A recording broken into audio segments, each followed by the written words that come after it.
have a set of rare, unproduced Care Bear cousins. What do you want, Chum? Look, it's your cousins, the Care Bears. Why aren't they bears? Because the cousins are the animals. They're the friends of the Care Bear. Corey asked some questions to owner. These are straight from the morgue, which was a place that they put Kenner toys when Kenner shut down. So these are kind of seen as holy grail. I mean, they look like they're fairly clean. They're hand-painted, the nose and the eye full. This one in particular is the rarest of the whole collection. There's only 4 known to exist in the whole world. Owner shows the rarest items, so Corey asked for an offer.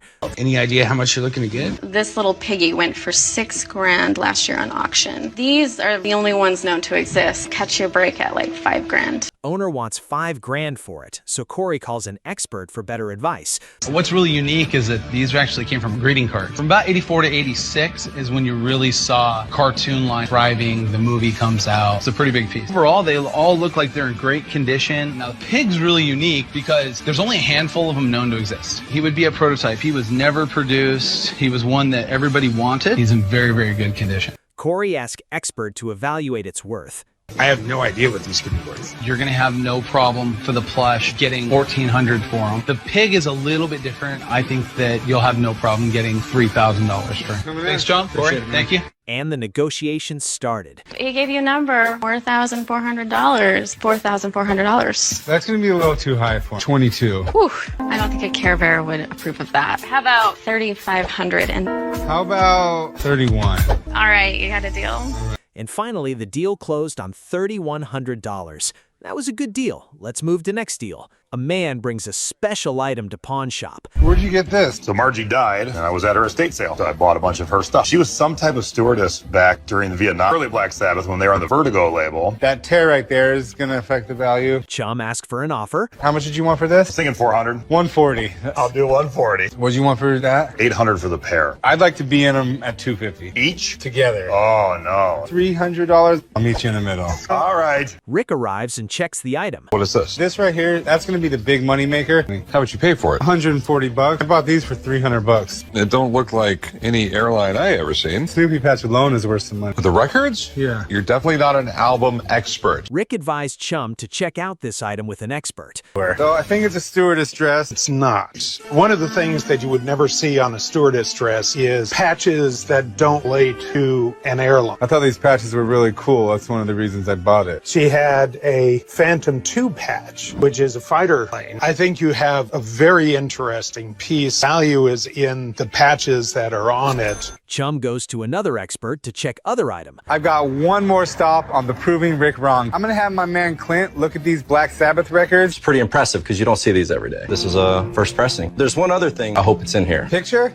You know about the poster. I only know about it because it is in there. Somebody had hung it on their wall. At least you still have it. Yeah, you're pretty fortunate. Individually, 5 on Master of Reality and 7 on the self-title. As a whole, you'd be looking at $1,200. Chum looks excited and returns to the shop. Made you some money. Black Sabbath album. I paid $300 for the pair. $500 for Masters of Reality. $700 for the Black Sabbath self-titled. I think that's $1,200. You did a good job, Chum. Can I get a pat on the back? Just a little pat on the back. A little one. Rick impressed with Chum's negotiation skills. That was a good deal. Let's move to next deal. Chum and Corey goes to buy something for Rick. A little while ago, we had a customer come into the shop with a collection of corkscrews that Rick really, really liked. It's a big mistake eraser. I'd say about 15 bucks. We got this cork. Another 20 bucks. You know your dad. He likes weird things. It's a rabbit. Right. No, it's a duck. That's about right. It's a ducking rabbit. Bear jaw. 45 bucks. 85 bucks. Chum started negotiation. I like this. What's up with that one right there? That's a $135 piece easy. 200 bucks flat. 2 1/4.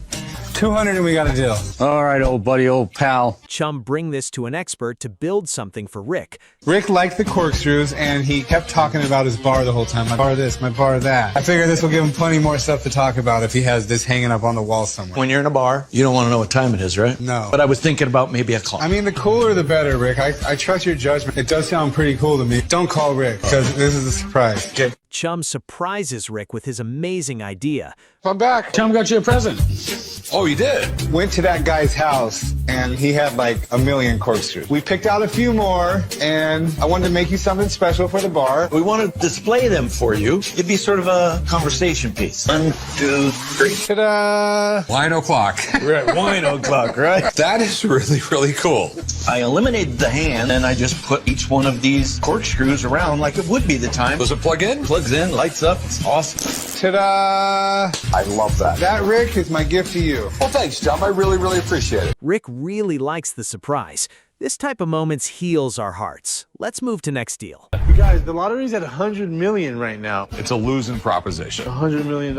Maybe you guys should get some money together. You got a better chance of getting struck by lightning. Corey brings some scratch card for Chum. I know how you like these. I picked you up a scratch card, dude. Oh, sweet. All right, I'm feeling lucky. All right, I got a 10,000 and a 50. All right, another 10,000. Odds are highly against it. Holy